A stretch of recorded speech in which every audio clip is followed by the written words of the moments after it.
those of us who have been following the disappearance and subsequent death of Riley Strain, there are understandably a lot of very reasonable questions to be asked about his disappearance and his death. And there have been recent reports about what the toxicology results will likely say when they're released as part of the completed autopsy, which apparently can happen any day now as it's said to have been completed. We're going to take a look at that. But interestingly enough, a private investigator working for the family is releasing a statement on where they are in their investigation. And I think a lot of people are definitely listening to what the family has to say. They are certainly determined to find out what happened to this promising young man who was a college student who had no issues and then somehow turns up in a river. And so first, the local report does indicate that the toxicology report is only going to add additional questions because it looks like they found nothing in his system. And so let's take a look at what that report said, and then we're going to hear what this private investigator working for the family has had to say about what all this could mean. So this is from News Channel 5 Nashville. They've done a good job of covering this throughout the entire situation, and they have sources that say, no sign he was the victim of a crime. Riley Strain autopsy indicates accidental drowning, which is really difficult to even understand how that could have happened when you consider, oh, this guy just got kicked out of a bar and there was nothing in his system and he just went down and just jumped in the river just for fun. Doesn't make any sense, particularly when you consider the fact that one of the last text messages he sent to his mom was that his drink tasted funny. So how do we square that up with this autopsy potentially saying that he didn't have anything in his system? And then you couple that with the fact that it took a long time to recover him, and then you wonder whether or not that could lead to any of the potential things that might have shown up in his toxicology results to have been diluted. I don't know. That's just a question that I have. But here's what this report says. So this is from Nick Perez. It says, Metro Police pulled Riley Strain's body from the Cumberland River more than 2 months ago. Since then, we've been waiting for the full autopsy results. There are questions about the high-profile case. How exactly did he die? Which is what so many people are wondering, because it doesn't make a lot of sense. And as this article points out, it says there were some odd circumstances, like the fact his wallet was missing and his bank card was found on the bank. His body was recovered without pants or boots. And as many of you in the comments have even said on our coverage here, is that y'all know boots ain't easy to get removed. Those are really tough, but it says questions remained about the cause of death and whether there was foul play. Now, this is the key part of the article here. It says News Channel 5 has learned toxicology is now back, and to go with the completed autopsy, all indications are what happened was an accidental death and drowning. No evidence of trauma. This is so key right here.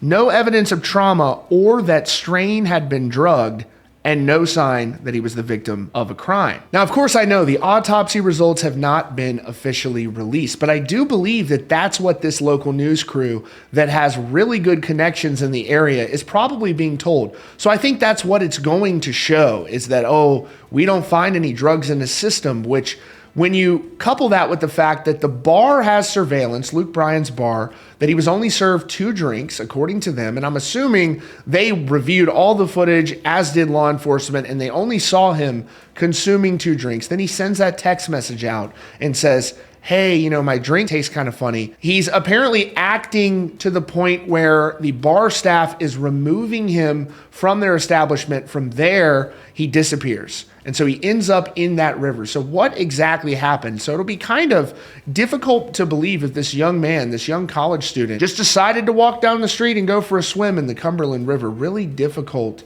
to believe and to understand, and a perplexing situation. Now, here is that private investigator opening up about this, and he is going into more detail about their efforts. And again, so many people out there want to hear about the family's investigation as well, and they are doing a lot. Obviously are very determined to try to understand the facts of what did occur in this heartbreaking tragedy. So this is Steve Fisher, who is working with Riley Strain's family to try to figure out just what happened. And he wrote in a statement online, I've received quite a few calls and messages today since Nick Perez reported about the autopsy of Riley Strain. As the investigator on the case, I can tell you that neither I nor the family has heard anything from the medical examiner's office. He continues, we are waiting just like everyone else. The family is not hiding anything. There are no secret operations going on. Says, I'm not aware of any new information he mentions. I can assure you that I have been conducting a very thorough investigation for the family. I continue to interview people and have interviews scheduled for today and this weekend. There is still data I have not yet received, but will be obtaining soon. The goal is to reach the correct conclusion, not a fast one. I must be certain that my findings are accurate and based on evidence and not speculation, which is absolutely correct. He goes, I need every single piece of data available to produce a comprehensive report. Nick Perez may very well have a source inside the medical examiner's office. I believe he does, and as he's pointing out there, but I'm not disputing his reporting. However, neither I nor the family has a source, and we haven't seen anything official or heard from anyone at the medical examiner's office. So just as he's pointing out there, this is likely what the report is going to say. And I do believe that those local reporters there in Nashville probably have really well connected sources at the ME's office, considering they frequently interact with them. And so I wonder what this would mean if the toxicology report comes back with nothing. How did this happen? Why was he acting the way he was acting at the bar, unusually, to the point that the staff escorted him out, even though he only had a couple of drinks? Again, it would be nice to know from his friends if there was any alcohol consumed prior to that. All of these are reasonable questions in a horrible tragedy. But as you can see, this case is really far from over because there are so many questions that persist. And I think it's going to be difficult for a lot of people if the results come back and it indicates that he had nothing in his system as it relates to toxicology. And he just decided to go take a swim in a river down the street, and there's nothing to see here.